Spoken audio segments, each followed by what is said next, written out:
too sure what happened, but I had a scheduled live session, and unfortunately, when I went live, I was having difficulties connecting. For some reason, I was hearing myself on the background. So, not sure how to fix that, so I started a new video. Well, a new live session, I should say. I really hope that some individuals can join. Otherwise, what I'll do is, since I scheduled a live event and probably not getting anyone on, I'll just record this and then upload it and I'll treat it as a regular video. So I was hoping that there were some individuals with at least some questions concerning the RHIA exam.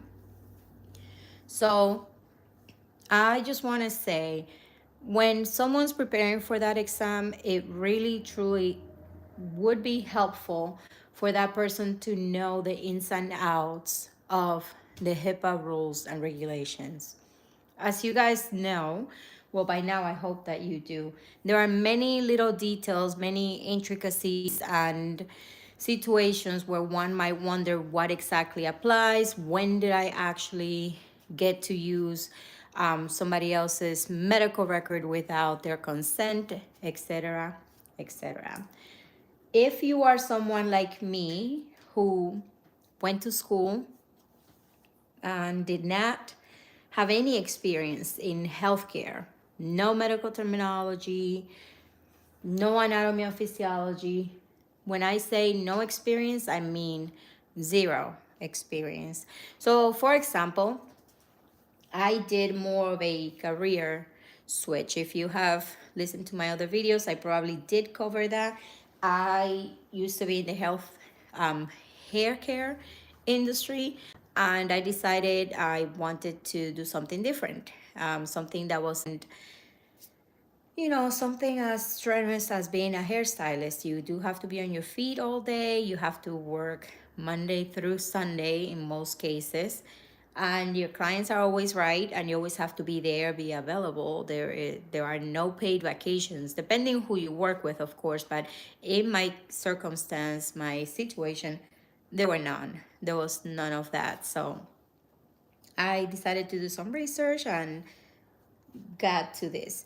But before I deviate away from the RHIA exam, I would like to get back to it. So this website that you are seeing on your screen right here was very, very helpful to me. And again, I have covered this before, so I'm hoping I'm not coming off too repetitious, and hopefully there is some new value that you can gain out of this. So if you go to hhs.gov, and it has a very useful search bar there, you could just search for HIPAA. And on your exam, it's very, I guess not dumb, but they may ask you which one is spelled correctly or which acronym is correct when it comes to the Health Insurance Portability and Accountability Act, okay? So you do have to remember that it's not HIPAA with two P's, it's HIPAA with two A's, okay? So it's HIPAA. So that's important to know. So once you are in there, you'll have a series of, let me close this off. Okay, there we go. You'll have a series of results, and there you could read through it and go to the one that interests you the most. So I am looking for the Health Insurance Portability and Accountability Act. And I go in there, and as I scroll through, you could have different, right? So there's HIPAA for individuals, HIPAA for professionals. If you were just a patient looking to gain a little more knowledge of what your rights are under the HIPAA privacy rules and regulations, you may want to click on HIPAA for individuals, but our situation would be more HIPAA for professionals, okay? So you go there. And then from there, you do have various links that you could click on. And this is so detailed okay?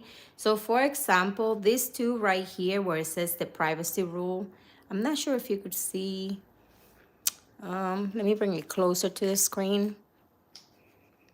If you see right there where it says privacy rule, if you click on that, you'll get the full document, okay, regarding the HIPAA privacy rule. Same thing for if you click underneath. And this, I would really suggest that as I'm doing it, you go to the website so that, because I know that this is not necessarily a great view, but if you go to the website, you could follow along and then just see what I mean. So the same thing for the security rule. Then you have your enforcement rule, okay?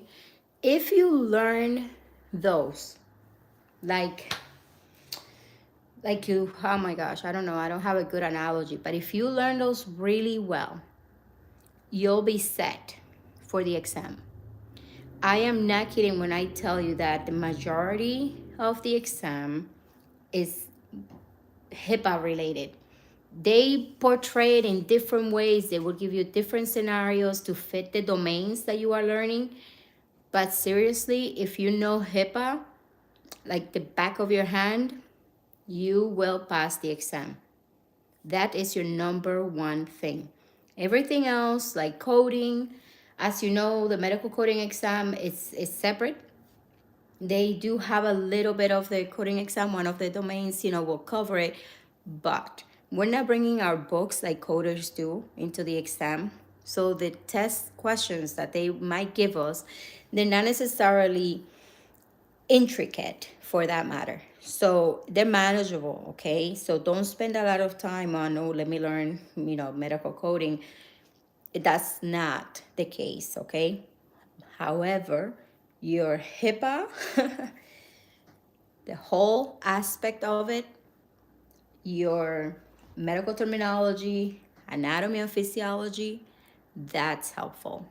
Everything else, like the managerial skills, that domain for where they test you on your managerial skills, it's a lot of it, I would say, it's really self-explanatory, more like common sense. It's really easy. If you have made it this far, you will be fine on that domain, okay? Everything else is where I say it gets a little bit complicated. So I would say just, try your best and really get yourself acquainted with this website, okay? Learn all of this about HIPAA and you should be set. So the other one, for example, for your medical coding, I am going to go to CMS, right? The CMS website. Or I hope that you learned that in school, they have a full set of the medical coding guidelines. For our purpose of the RHIA exam, learning the medical coding guidelines would get you extremely far, okay? There is, like I said, you don't have to go into great detail regarding medical coding, but if you are preparing for the RHIA exam, you do need to get yourself familiar with the medical coding guidelines. That is really as far as I took it. I did go into a little detail about simple cases, getting the main diagnosis and secondary, etc., etc. But if you go too deep, you'll be wasting your time. You want to spend any extra time you have on your HIPAA privacy rules and regulations.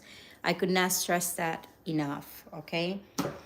But anyways, before you can listen to me ramble here, I am going to disconnect. Unfortunately, no one joined, but like I said before, I am planning on doing scheduled live sessions. Hopefully, I don't have any problems or anything like that, but I will try and do that a little more often so that hopefully individuals that are looking for assistance can get some, and we could go over some of the questions. If you put them in the chat, we could go over it together and things like that.